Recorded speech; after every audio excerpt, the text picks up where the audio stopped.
What's up guys, Mickle here, and the automated market maker is now officially live on the XRP ledger and will likely go down as one of the most important upgrades we have ever seen on the XRPL. Yet despite this, many people don't truly understand why the automated market maker was added to the XRP ledger and what is Ripple's long-term plan for using this to transform the global financial system. Guys, in this video, I want to show you exactly why I think Ripple wanted the automated market maker so badly and how it's going to be used to update our outdated rails in this financial system. Guys, this is a video that's really going to open your eyes to how powerful this upgrade really is. Like always, your support means so much to this channel. Thank you to everyone who likes the videos and is subscribed to my channel. These two things really do help me out so much. Also, if you ever need a place to buy some XRP, make sure to check out my favorite exchange Uphold down in the description of this video. That said though, let's jump right into it, and I hope you guys enjoy the content. So guys, as I said in the intro, the automated market maker is now officially live on the XRP ledger. And if you go to xpmart.com, you can actually see the automated market maker pools filling up right before our eyes. Now, this is just the start of what I believe is going to be a very, very important amendment to really building deeper liquidity on the XRP ledger and making the XRP ledger better for its core use case of transforming value from one form to another and moving value all around the world in a seamless and efficient manner. This is really a critical upgrade in helping the XRP ledger reach its long-term goal of being the best place to move and transform value all around the world. Automated market makers are now live on the XRP ledger, and I think this is going to cause a transformation in the long-term utility of the protocol. Now, I have kind of talked ad nauseum how I believe this will actually increase the price of XRP because more and more people are going to be locking their XRP into these pools to donate liquidity to the XRP ledger, as well as the fact that now people are going to be able to implement strategies using their XRP to generate income rather than just selling their XRP on centralized exchanges. This is really the start of DeFi on the XRP ledger and building deeper liquidity to transform the utility as we know it today. Guys, in this video, I don't really want to focus on how to use the automated market maker or the technicals behind it, but rather why it was added to the XRP ledger. What we know, and it's no secret, is that the automated market maker was really created by Ripple and implemented by Ripple. It was Ripple's baby. It's what Ripple wanted to add to the XRP ledger.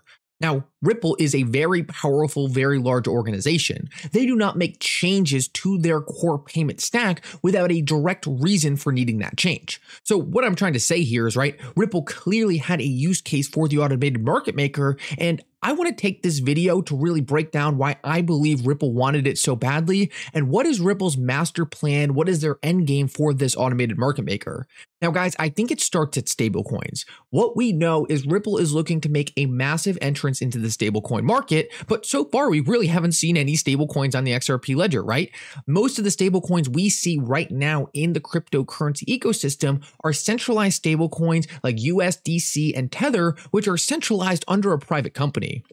I have said ad nauseum on this channel that I do not believe this is Ripple's strategy. I believe Ripple's strategy is to actually be working with the governments, working with these large institutions to issue their own stablecoins on these blockchain technologies. Now, this is very different from what Tether and USDC are doing. They are saying, hey, everyone should use our stablecoins, our USDC stablecoin, our Tether stablecoin, and everyone can just adopt our stablecoin, which is under a private company.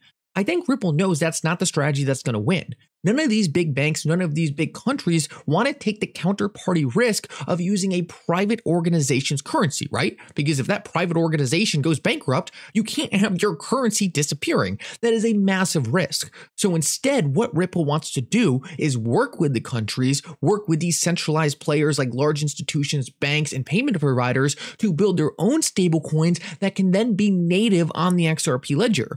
That way, none of these organizations need to be relying on anyone else. They're just relying on the decentralized blockchain technology, but not any centralized counterparty.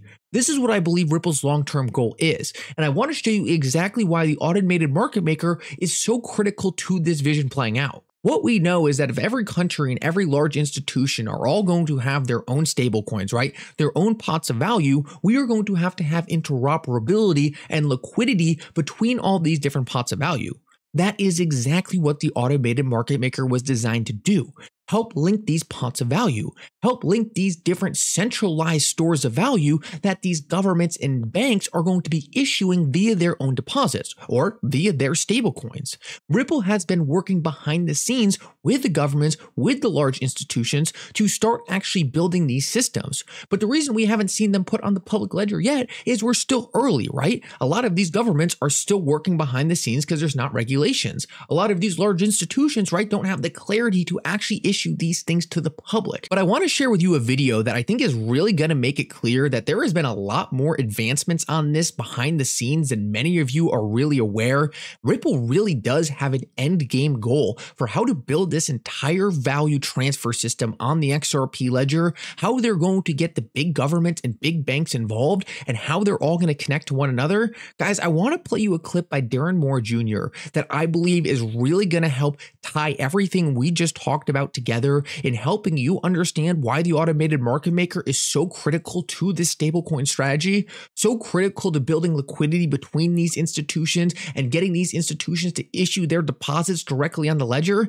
Guys, I think the video I'm about to play you is really going to start tying things together, and you're really going to understand the long-term goal of the automated market maker. And guys, like I said, this next 5 minutes is all Darren Moore Jr. I do believe he's one of the best researchers in this space, so please make sure to go follow him because this is all him. I have to give him all the credit here, but he just does such a better job than I can ever do. Listen up to this. A multi-sovereign CBDC remittance platform built on the XRP ledger. When the African diaspora send $90 billion annually back to the continent, they face high fees by third parties, resulting in the loss of $6 to $9 billion that their families are deprived of. In addition, African businesses often struggle to find low-interest capital. Finally, CBDCs, though offering zero fees, are limited to national borders. Our solution to this challenge is to not only reduce the remittance fees to near zero, but allow the diaspora to reinvest their saved fees into capacity-building projects, solving a major liquidity access crisis. The app interface has a sender's dashboard, a receiver's dashboard, and an investment wallet that has well-vetted projects with guaranteed returns. The Diaspora Bank offers versatility to transfer in stablecoins and fiat, and offers automated conversion to all 54 African currencies and CBDCs, using liquidity pools. The Diaspora Bank not only offers large fee savings and seamless payments, but is able to allow intra-African payments via partnerships with the Pan-African Payment System and central banks, and investment partnerships with VCs and audit firms.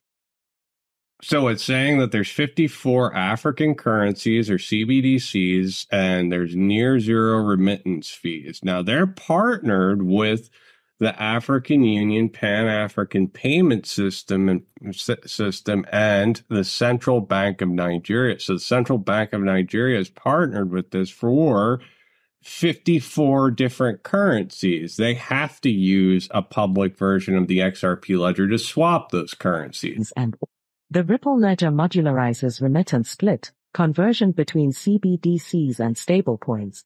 The XRP ledger will be at the center of this. The 54 different currencies will be stable coins or private ledgers, and then they connect to the public XRP ledger. That's the XRP ledger that we use. Enhances security and eliminates the need for third-party on-off-ramp services, passing the savings on to the user. With development already underway, the Diaspora Neobank will offer brand new financial services in 4 phases: remittance, CBDC interoperability, investment, asset ownership, and even employment, all in one mobile hub. Thank you. The UNLs were skeptical, so the validators of the XRP ledger were skeptical of an amendment that Ripple proposed. It was for an automated market maker, which is funny because it's probably for this project, because there's 54 currencies ready to come to the XRP ledger, whether that's CBDCs or stable coins or whatever. Ripple probably knew this was coming, so they proposed the automated market maker, and now the UNLs are figuring out if they should pass it or not.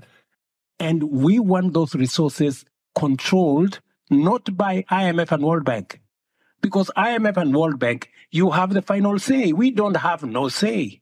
We want another organization of equals, where you have as much say because you pay, as much as we do because we also pay. That's the organization we are looking for.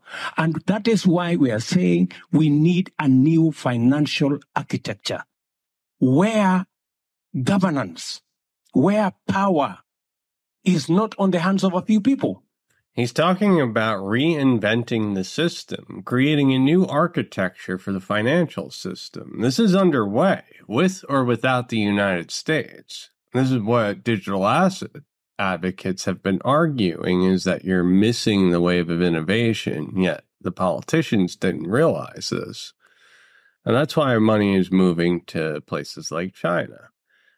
When I talked to Bustamante, the CIA guy, what he said is the United States likes to do one thing and talk out of both sides of their mouths, basically. And look at this. This is an American company in Africa, and it's showing XRP core ledger integration, ecosystem partners onboarding. They're using the XRP ledger, and you're able to, Project One says that the stable coin on-ramping XRP core ledger integration ecosystem partners onboarding. So what does that mean? They're minting stable coins on the XRP ledger. Well, there's a private ledger behind it, a private database, a transaction account integration with current CBDC pilots. So they've been building all along, and now they're connecting it together with the public XRP ledger. Now we're getting clarity, and this whole system that's been built in the background is all coming together. Since we started, 2.5 years ago on this project, We've announced 5 different countries that are working with us. We have a similar number that are not announced, and then we have 20 plus other active discussions on the way. So in my mind, what's happening is Ripple is laying out the plumbing for this new financial system.